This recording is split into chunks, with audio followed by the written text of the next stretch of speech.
Ready. Good morning, everybody, on this great holiday for Martin Luther King. We're talking about food justice here, and it's January 19th, and it's a freezing cold morning in New York with a lot of snow just hit. But you see, we have all this garden stuff that we harvested in the summertime, and now we're going to ferment.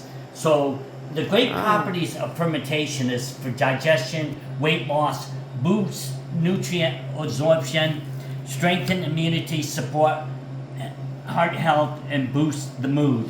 Preserving the food, enhancing the flavor, nutrition by breaking down complex compounds, increasing vitamins, and creating probiotics for gut health. Now, you can see how simple this is. We have cabbage here that we're going to ferment. The fermentation is the recipe, and it's been the same for over 5,000 years. It's just water with a great healthy salt, not iodines, but some of the Himalayan salts and so forth used. It's 3 tablespoons to 1 gallon.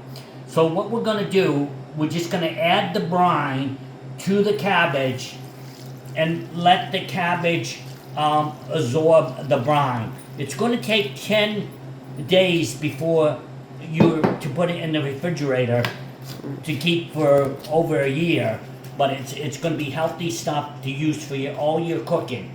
Now,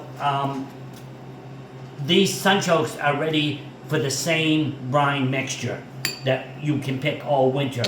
The tomatoes that we did in the summertime. So I'm sorry, I have a question. So you leave it like that out You leave it like that out. You for put how it long? How long? 10 days, so it 10 starts days, and bubbling. then 10 days you put it inside. Yeah, I'll show you how we're gonna put it inside, But wait, Kristen. but is it last a year inside? It If lasts it's a year. in- You can't leave it out because it will spoil.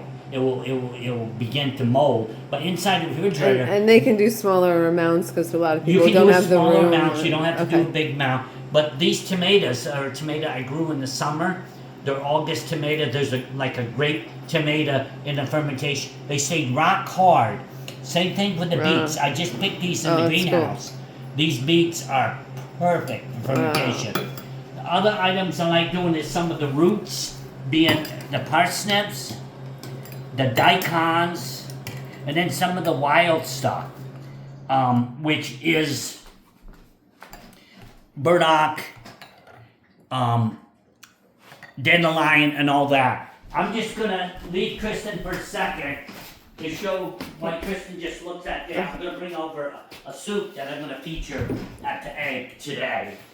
It's a soup we just made out of the fermentation of different vegetables that we had in the refrigerator that we strain, and we take the strained vegetables once the brine's off and mix it in a great stock. This happens to be chicken noodle that Kristen helped me make this morning, and she's going to eat it today, and I'm going to serve it at the egg also.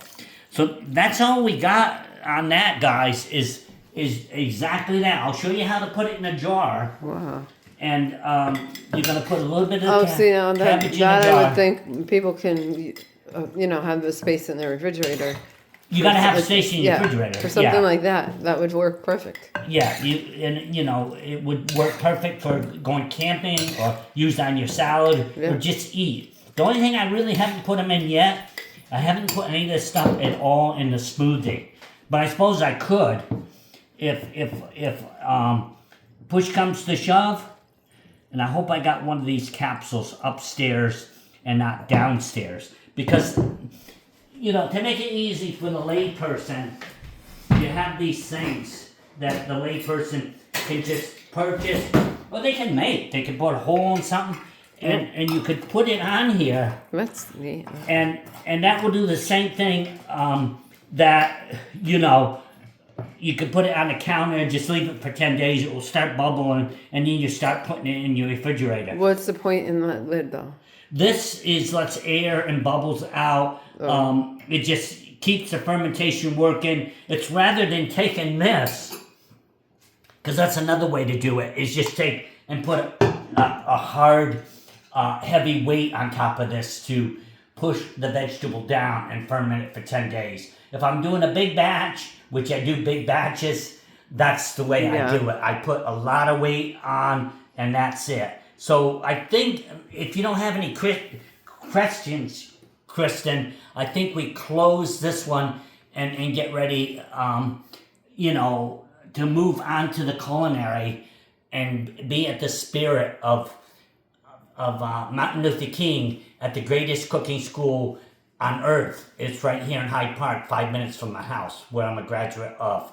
And they're very good for veterans, so we bring a lot of veterans there to that I will event. see you there. So question me, come back with questions online when you get the video. Just question what I haven't really discussed or you need to know more about. But if you don't have a garden out in your backyard, how are you going to be able to ferment? So start small with a small bed to raise a lot of root vegetables, or just gather in a lot of root vegetables. There's a lot of wild stuff out there. Dandelions, burdock, everything such out there, so you can grab it. So you want to end there, Chris, or you got Sure. something? No. You got to... No, that sounds great. Is All right. anything's okay? Yep. Cool beans.